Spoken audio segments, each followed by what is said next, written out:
On a tous vu ça, non? Une nouvelle compétence qui semble apparaître de nulle part, comme le premier mot d'un enfant. On sait que le développement n'est pas toujours une belle ligne droite. Aujourd'hui, on va explorer la science fascinante qui se cache derrière ces sauts soudains et voir comment elle change notre vision de l'apprentissage.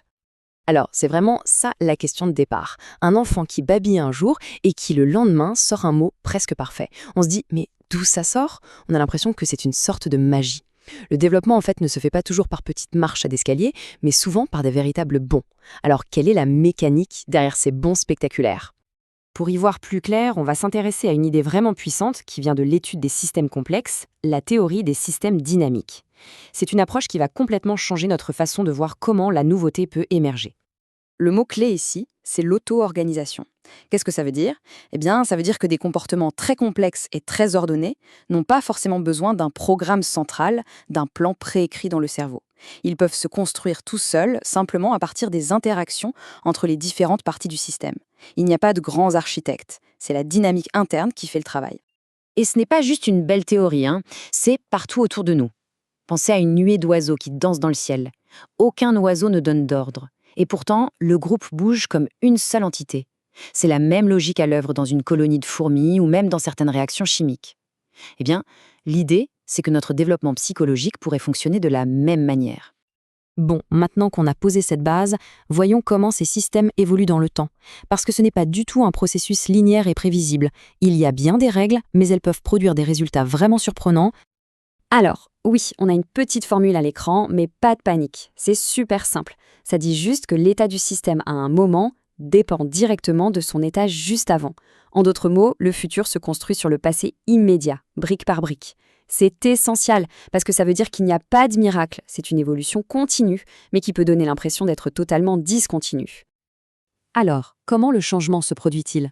Le système aime bien se caler dans des états stables, des sortes de zones de confort. Les scientifiques appellent ça des attracteurs. C'est une routine, une habitude, un stade où tout est stable.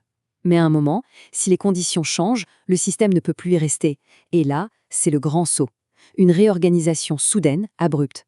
C'est ça, la transition de phase. C'est le moment où la nouvelle compétence apparaît, d'un coup. Et cette percée, elle a des signes avant-coureurs. Et c'est là que ça devient vraiment contre-intuitif. Juste avant le grand bond en avant, il y a souvent une période de désordre. Le comportement devient plus variable, moins prévisible. On pourrait même croire à une régression. Mais ce n'est pas un signe d'échec. C'est tout l'inverse. C'est le système qui explore de nouvelles options avant de cliquer dans une nouvelle organisation plus efficace. Allez, assez de théorie.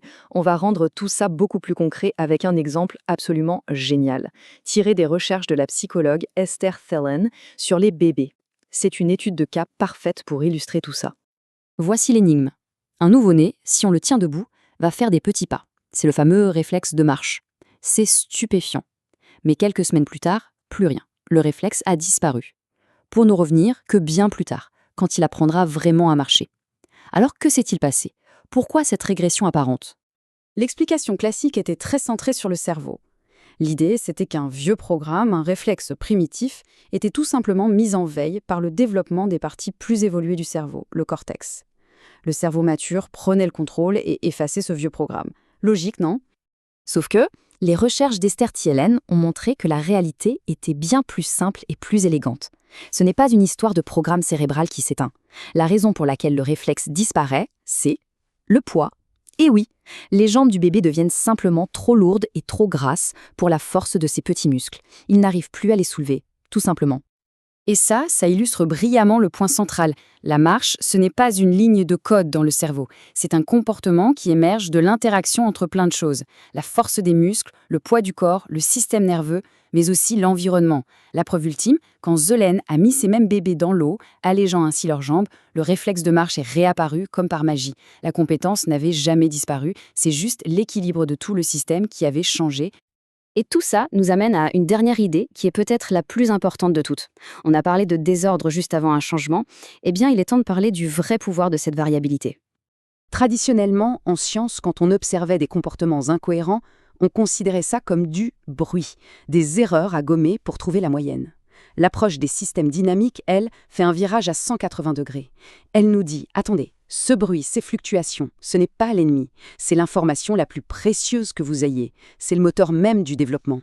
Cette phrase résume tout. C'est une véritable révolution. Ça veut dire que les moments où un comportement est le plus instable, le plus incohérent, sont en fait les moments les plus importants à observer. C'est là que le changement se prépare. C'est la signature d'un système qui est en train de se préparer à faire un bond en avant. Alors la prochaine fois qu'on observe quelqu'un, ou même soi-même, en plein apprentissage, en train de tâtonner, d'hésiter, ou même de régresser un peu, il faut se souvenir de ça. Ce n'est peut-être pas un échec, c'est peut-être juste le son magnifique d'un système qui se réorganise, le désordre créatif juste avant la percée. Et si, finalement, nos erreurs n'étaient pas des obstacles à éviter, mais la matière première de notre propre développement?